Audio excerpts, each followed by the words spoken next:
بسم اللہ الرحمن الرحیم۔ قربانی کی فضیلت کے متعلق چند احادیث میں آپ کے سامنے عرض کرنا چاہتا ہوں۔ قربانی ہے کیا؟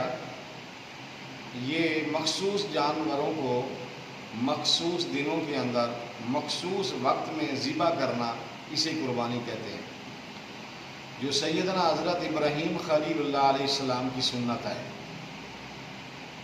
اس قربانی کی فضیلت کے متعلق ایک حدیث جس کو جامع ترمذی نے، امام ابو داؤد نے، ابن ماجہ نے ام المومنین حضرت عائشہ صدیقہ رضی اللہ تعالی عنہا سے روایت کی ہے۔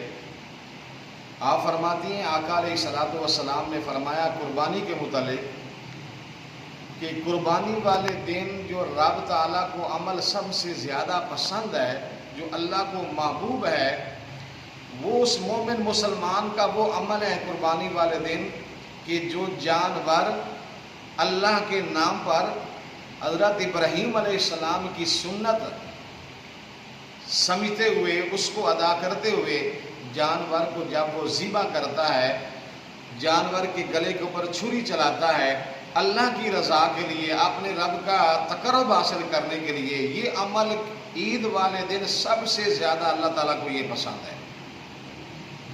اور دوسرا، وہ قربانی والا جانور کہ جب اس کے گلے کے اوپر چھری چلائی جاتی ہے، اس کا خون زمین کے اوپر گرنے سے پہلے اللہ تعالیٰ کی بارگاہ میں قبول ہو جاتا ہے۔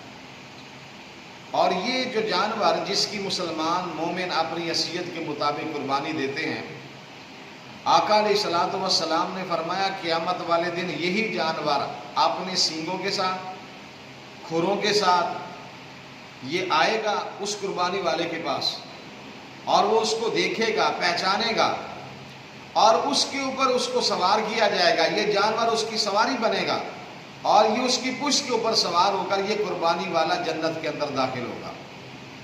اتنی زیادہ فضیلت یہ اس قربانی کے متعلق ہے۔ اللہ تعالیٰ ہر مسلمان کو جو صاحب حیثیت ہے اس کو قربانی کرنے کی توفیق عطا فرمائے۔